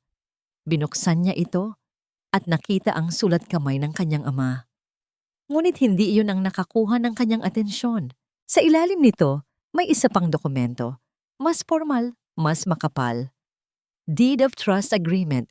Nanginginig ang kanyang mga kamay habang binabasa ang mga unang linya. Ito ay isang kasunduan na ginawa ng kanyang mga magulang bago sila mamatay. Isang trust fund. Isang malaking halaga ng pera na idineposito sa bangko na nakalaan para sa aking apo, ang magiging anak ng aking kaisa-isang anak na si Liwayway di makulangan. Isang malakas na pintig ang naramdaman ni Liwayway sa kanyang dibdib. Para kay Rafael, may iniwan ang kanyang mga magulang para sa kanyang anak. Ngunit ang kasunod na mga salita ang nagpayanig sa kanyang buong mundo. Ang mga letrang nagbigay ng pangalan sa demonyo na siyang pamamahalaan at pangangalagaan ng itinalagang tagapamahala. Trustee, Ginoong Dante S. Del Marco. Binitawan niya ang papel na parabang ito'y nag-aapoy. Biglang nag-ugnay ang lahat. Ang pera. Ang malaking pera na biglang nagkaroon si Dante para bilhin ang lupa. Ang kumpiyansa niya. Ang kayabangan niya. Hindi lang ito ang kanilang maliit na ipon. Hindi lang ito ang perang pinaghirapan nilang dalawa. Ang ginamit niyang puhunan ay ang perang ninakaw niya mula sa sarili niyang anak. Ang pamana ng mga magulang ni Liwayway, ang sagradong tiwalang ibinigay sa kanya. Isang malamig na galit ang gumapang sa kanyang buong katawan, mas matindi kaysa sa anumang sakit na naramdaman niya noon. Ang mga luhang tumulo mula sa kanyang mga mata ay hindi na luha ng pighati. Ito ay luha ng nag-aapoy na galit. Dinampot niya ang kanyang telepono at tinawagan si Sinag na bumibili ng kape sa di kalayuan. "Sinag," sabi niya. Ang boses ay nanginginig, ngunit puno ng isang bagong tuklas na lakas. "Nahanap ko na." "Ang alin?" "Nahanap ko na ang paraan para pabagsakin siya." Sa sandaling iyon, isang lalaking nakapormal na suit at may dalang briefcase ang lumapit sa kanya. "Excuse me, miss. Kayo po ba si Mrs. Liwayway di Makulangan?" "Ako nga. Bakit?" "Ako si Attorney Salcedo, ang abogado ni Mr. Dante Del Marco." Sabi nito.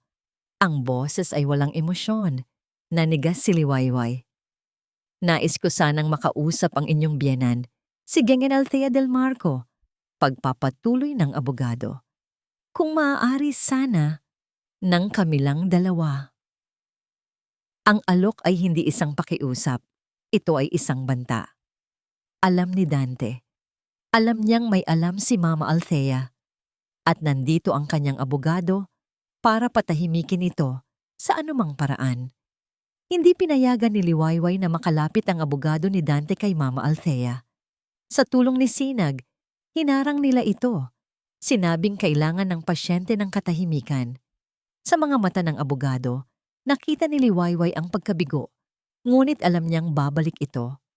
Ang oras ay mahalaga. Kinabukasan, tulad ng inaasahan, nagpatawag si Dante ng isang community meeting sa plaza ng Baryo Batoasa. Ang layunin ay para ipaliwanag ang kanyang aningiwan ng kanyang mga plano at mag-alok ng mga trabaho sa mga residente kapalit ng lupang kukunin niya. Ito ay isang palabas, isang pagtatangka na gawing bayani ang sarili sa harap ng mga taong aagawan niya ng kabuhayan. Nakatayo si Dante sa isang maliit na entablado. Sa tabi niya si Corina, na parang isang trophy wife. Nakangiti siya sa mga tao, ang kanyang boses ay puno ng mga pekeng pangako. "Mga minamahal kong residente ng Baryo Batoasa," panimula niya, na parabang isang politikong nangangampanya. "Nandito ako ngayon hindi bilang isang developer, kundi bilang isang kaibigan. Ang Del Marco Resort and Spa ay magdadala ng progreso sa lugar na ito. Mga trabaho, turismo, isang magandang kinabukasan para sa inyong mga anak." Ang ilang mga tao ay pumalakpak na dala sa kanyang mga salita. Ang iba naman ay nagbubulungan, puno ng pag-aalinlangan. Ang mga dating trabahador sa construction site ay nandoon. Ang kanilang mga muka ay puno ng sama ng loob. Sa gitna ng kanyang talumpati, isang katahimikan ang biglang namayani. Lahat ng mga mata ay napunta sa likuran. Doon dahan-dahang naglalakad papasok sa plaza sina Liwayway at Sinag. Hindi na siya ang Liwayway na gusgusin at takot. Ang suot niya ay isang simpleng bestida, ngunit malinis at disente. Ang kanyang buhok ay maayos na nakatali. Ang kanyang paglakad ay may bigat, may layunin. Sa kanyang tabi, si Sinag ay nakatayo ng tuwid, Hindi bilang isang talunang arkitekto, kundi bilang isang matatag na suporta. Nagpatuloy sila sa paglakad hanggang sa makarating sila sa harap mismo ng entablado. Ang, ngi- ang ngiti sa mukha ni Dante ay naglaho, napalitan ng inis at pagbabanta. "Anong ginagawa niyo rito?" Mahinang sabi ni Dante. "Sapat lang para marinig nila. Sinabi ko nang umalis na kayo." Hindi pinansin ni Liwayway ang kanyang sinabi. Sa halip, humarap siya sa mga tao. "Magandang umaga po sa inyong lahat," sabi niya. Ang kanyang boses ay malinaw at malakas. Pinalakas ng isang mikroponong inabot sa kanya ng isang dating kasamahan sa trabaho. "Ako po si Liwayway Dimakulangan, ang dating asawa ni Ginoong Dante Del Marco." Isang bulungan ang kumalat sa mga tao. Napakislot si Dante, ngunit huli na ang lahat. "Nandito po ako para sabihin sa inyo ang katotohanan sa likod ng progresong ipinapangako niya." Pagpapatuloy ni Liwayway, ang kanyang mga mata ay nakatitig ng diretso kay Dante. Ang resort na ipapatayo niya, ang lupang binili niya, ang perang ginamit niya para simulan ng lahat ng mong ito. Huminga siya ng malalim, hinugot ang lahat ng lakas mula sa bawat sakit na kanyang naramdaman. Ay ang perang ninakaw niya, hindi lang mula sa akin, kundi mula sa sarili niyang anak. Isang malakas na, "Ano?" ang narinig mula sa mga tao. Maging si Corina ay napatingin kay Dante. Ang kanyang mukha ay puno ng pagkalito. "Sinungaling!" sigaw ni Dante. Kinuha ang isa pang mikropono. "Huwag kayong maniwala sa kanya. Isa siyang desperadang babae na gustong manira." "Desperada?" tanong ni Liwayway. Isang matapang na ngiti ang sumilay sa kanyang mga labi. "Kung ganon, Dante, baka gusto mong ipaliwanag ito sa kanila." Sa isang senyas mula kay Sinag, isang malaking puting screen na inihanda nila kanina sa tulong ng ilang mga kakampi ay biglang bumaba sa likod ng entablado. Isang projector ang umilaw at sa screen, malinaw na lumitaw ang mga dokumento. Ang Deed of Trust Agreement, ang pangalan ni Liwayway, ang pangalan ng kanyang ama at ina, ang pangalan ng kanyang anak na si Rafael bilang benepisyaryo at ang pangalan ni Dante Del Marco bilang trustee. Kasunod nito ay ang mga bank statement na nakuha ni Liwayway sa tulong ng isang pinsan na nagtatrabaho sa bangko. Isang malaking withdrawal, ang petsa, isang araw bago sila iwan ni Dante. Ang bulungan ay naging isang malakas na sigawan. Ang mga tao ay nagagalit. Magnanakaw. Walang hiya. Si Corina, nang makita ang mga dokumento at maramdaman ang galit ng mga tao, ay dahan-dahang umatras. Ang kanyang mukha ay namutla. Iniiwan niya ang isang barkong palubog. Mabilis siyang tumakbo palayo. Naglaho sa gitna ng mga tao. Si Dante ay nanatiling nakatayo sa entablado, hindi makapaniwala. Ang kanyang mundo ay gumuho sa harap ng kanyang mga mata. Tiningnan niya si Liwayway. Ang kanyang mga mata ay puno ng sukdulang galit. "Papatayin kita." Ang tanging salitang lumabas sa kanyang bibig. Ngunit bago pa man siya makakilos, dalawang lalaking nakauniporme ang umakyat sa entablado mula sa likuran. Mga pulis. "Mr. Dante Del Marco," sabi ng isang pulis, "sumama po kayo sa amin. May mga kailangan lang po kayong sagutin sa presinto." Isang posas ang kumalansing at isinuot sa kanyang mga kamay. Ang kayabangan, ang kapangyarihan, ang lahat ay naglaho. Ang natira ay isang lalaking talunan, hiyang-hiya sa harap ng lahat. Habang ibinababa siya sa entablado, ang kanyang mga mata ay naghahanap ng isang tao. Si Sinag. "Hindi pa tayo tapos," sigaw niya nagpupumiglas. "Hindi mo siya makukuha sa akin. Tandaan mo yan, Corpus, hindi pa ito tapos." Ang kanyang mga banta ay naglaho kasabay ng kanyang pagpasok sa sasakyan ng pulis. Naiwan sa entablado si Liwayway, nanginginig, ngunit nakatayo pa rin. Tumingin siya sa mga tao, sa mga dating kasamahan. Nakita niya sa kanilang mga mata ang respeto, ang paghanga. Pagkatapos, tumingin siya kay Sinag, ang lalaking nanatili sa kanyang tabi. Ang lalaking sumalo sa kanya. Ngumiti siya, isang tunay at payapang namang ngiti. At sa ngiting iyon, alam niyang tapos na ang bagyo. Nagsisimula ng sumikat ang araw. Mula sa pananaw ni Sinag, ang mga sumunod na linggo ay parang isang panaginip na dahan-dahang nagiging totoo. Ang balita tungkol sa ginawa ni Dante ay kumalat na parang apoy. Kinasuhan ito ng qualified theft at estafa. Ang Delmarco Development Group ay gumuho kasama ng reputasyon ng nagtatag nito. Ang lupain sa Barrio Batuasa ay muling isinubasta ng bangko. At doon, sa isang maliit na opisina ng isang abogado, pinanood ni Sinag si Liwayway na gawin ang isang bagay na hindi niya kailanman inakala. Gamit ang isang bahagi ng perang nakuha mula sa na-freeze na assets ni Dante, ang pera na para talaga sa kanya at kay Rafael, binili niya ang isang bahagi ng lupain, ang mismong lupain kung nasaan ang kanilang bodega. Pinanood niya ang kamay ni Liwayway habang hawak nito ang panulat para pirmahan ang deed of sale. Ang kamay na dati nanginginig sa takot at pagod ay ngayon ay matatag, puno ng kapangyarihan, walang alinlangan. "Congratulations, Miss Dimakulangan," sabi ng abogado. Opisyal ng pag-aari ng Sinaglikha Designs ang lupang ito. Sinaglikha Designs. Sa unang pagkakataon, narinig niya ang pangalang iyon sa isang opisyal na kapasidad. Isang ngingiti ang gumuhit sa kanyang labi. Ang babaeng tinulungan niyang mag-ipon ng mga basag na piraso ay ngayon ay may-ari na ng sarili niyang lupa. Ang una nilang pinuntahan pagkatapos noon ay ang ospital. Naabutan nila si Mama Althea na nakaupo na sa kanyang kama. Medyo malakas na at karga-karga ang kanyang apong si Rafael. Ang dating hirap na paghinga ay napalitan ng isang payapang ngiti.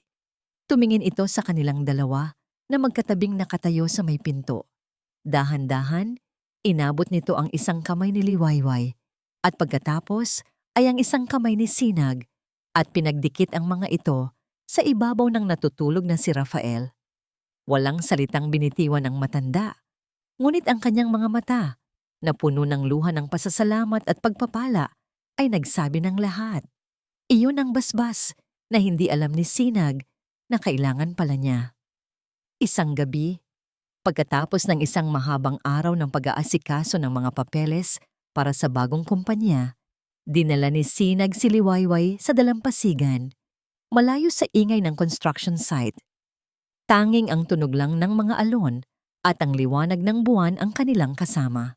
Naupo sila sa buhangin, nakatanaw sa madilim na karagatan. "Alam mo," panimula ni Sinag, ang boses ay mahina. "Noong araw na isiniwalat ni Dante ang nakaraan ko sa harap ng lahat, hindi ako gaanong nasaktan sa mga sinabi niya." Napatingin si Liwayway sa kanya, naghihintay. Ang mas masakit, pagpapatuloy ni Sinag, ay ang makita ko sa mga mata mo na narinig mo ang lahat ng yon mula sa kanya at hindi mula sa akin. Huminga siya ng malalim. Totoo ang lahat ng sinabi niya. Ako nga si Sinag Corpus, ang arkitektong nawala. May kumpanya kami noon ni Isabel, ang fiancé ko. Mahal na mahal ko siya. Ipinagkatiwala ko sa kanya ang lahat. Ang mga pangarap ko, ang pera ko. Ngunit niloko niya ako.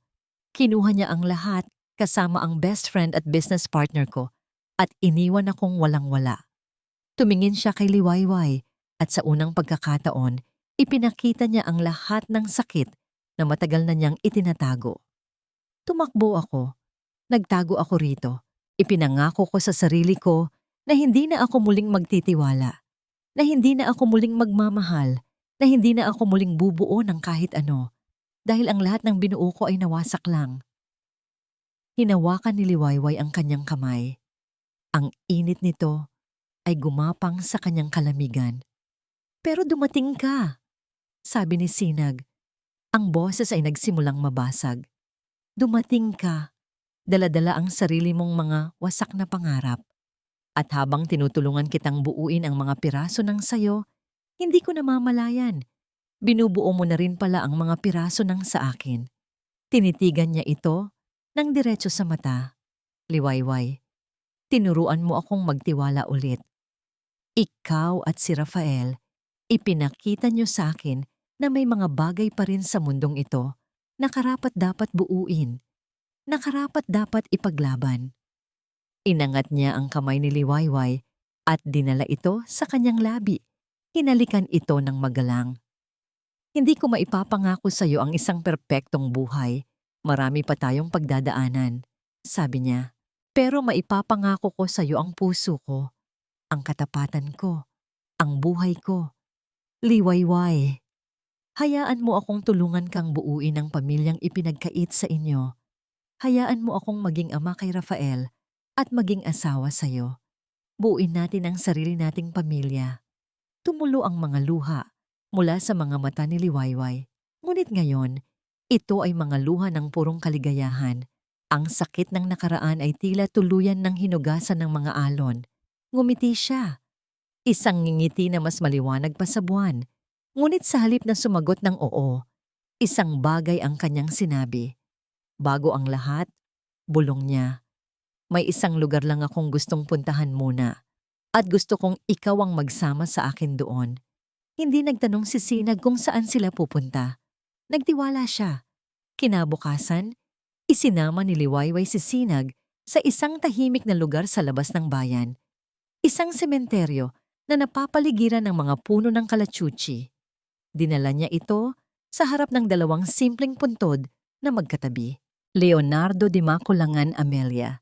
Di Maculangan ang kanyang mga magulang. Hinaplos ni Liwayway ang malamig na marmol. Inilapag niya ang dala niyang mga puting bulaklak sa pagitan ng dalawang pangalan. Bulong niya, ang boses ay bahagyang nanginginig. Matagal din po akong hindi nakadalaw. Patawad po.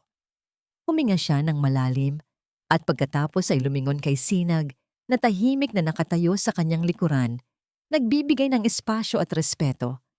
Ibinigay niya ang isang senyas para lumapit ito. Hawak ang kamay ni Sinag. Muli siyang humarap sa mga puntod.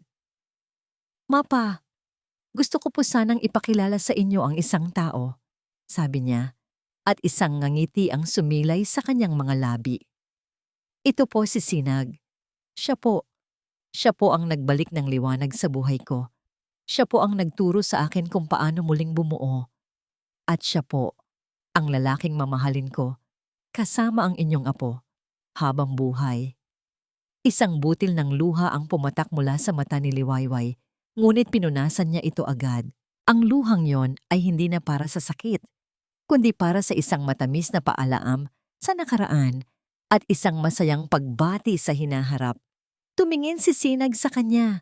Ang mga mata nito ay nangungusap ng isang pagmamahal na mas malalim pa sa anumang salita. Makalipas ang isang taon, music. Ang musika ay nagiging masaya, masigla, at puno ng buhay. May maririnig na tunog ng mga martilyo. Ngunit ngayon, ito'y tunog ng pagbuo, hindi paggiba. Ang dating maalikabok na lupain ay isa ng magandang lugar. Ang lumang bodega ay isa ng eleganteng showroom at opisina. Sa harapan nito, isang malaki at magandang sign ang nakatayo. Sinaglikha Designs. We build beauty from broken pieces. Ang kumpanya ay naging isang malaking tagumpay. Naging sikat sila sa buong rehiyon dahil sa kanilang kakaibang estilo ng paggamit ng mga recycled na materyales para gawing mga obra maestra. Marami na silang empleyado. Karamihan ay ang mga dating trabahador sa construction site na muli nilang binigyan ng hanap buhay. Sa loob ng opisina, abala si Liwayway sa pagguhit ng isang bagong disenyo nang maramdaman niya ang dalawang maliliit na kamay na yumakap sa kanyang mga binti. Mama, napangiti si Liwayway at ibinaba ang kanyang lapis. Tumingin siya sa ilalim ng kanyang mesa at nakita ang isang pamilyar na pares ng nagniningning na mga mata at matatabang pisngi. Ang kanyang anak, si Rafael. na ngayon ay isa ng masiglang batang marunong ng maglakad. "Oh, andyan ka na pala, aking munting boss," sabi ni Liwayway. Kinarga ang bata at pinupog ito ng halik sa pisngi. "Tapos na ba ang laro ninyo ni Papa?" "Papa!" sigaw ng bata. Itinuturo ang pinto. Pumasok si Sinag. May dalang dalawang baso ng juice at isang nangiti sa kanyang mga labi na hindi na nawawala mula pa noong 1 taon. "Mukhang may namiss ka na agad, champ," sabi niya kay Rafael. Lumapit siya kay Liwayway at hinalikan ito sa noo. "Oras na para umuwi, mahal ko." Ang kanilang bahay, ang kanilang tahanan. Hindi na ito ang maliit na bahay na puno ng malulungkot na alaala. Ito ay isang bago at simpleng bahay na itinayo nila malapit sa dalampasigan. Isang bahay na silang dalawa ang nagdisenyo, isang testamento sa kanilang pagmamahalan at sa kanilang sining.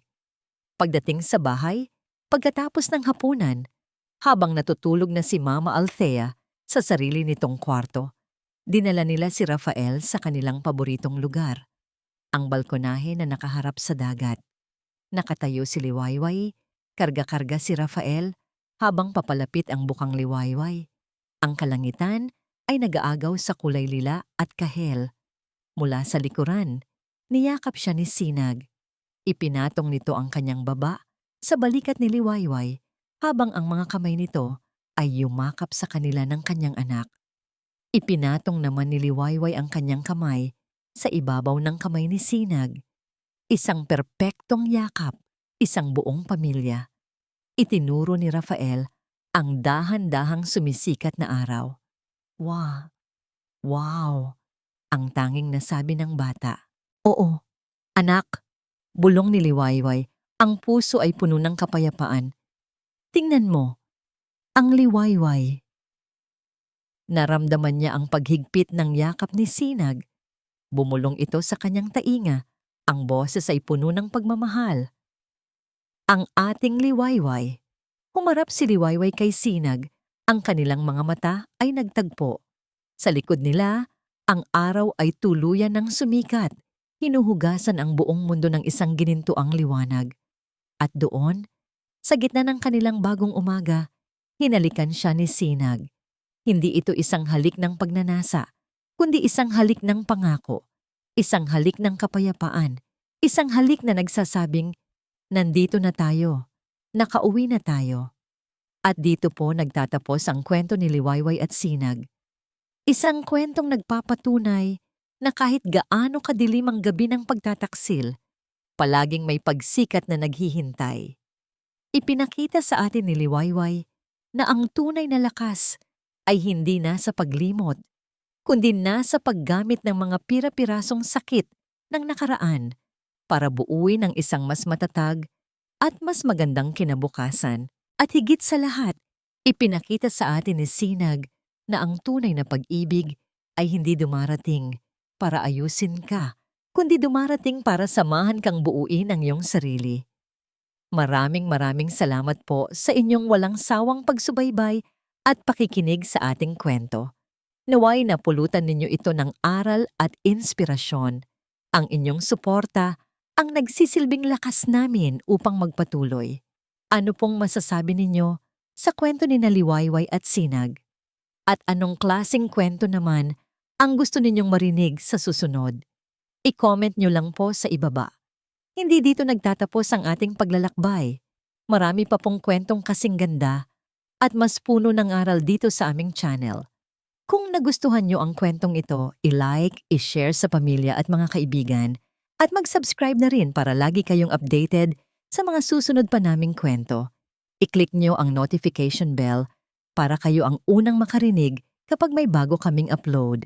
Muli, mula po sa aming munting sulok, maraming salamat sa inyong pakikinig. Pagpalain po kayo ng Panginoon, kayo at ang inyong buong pamilya. Hanggang sa muli,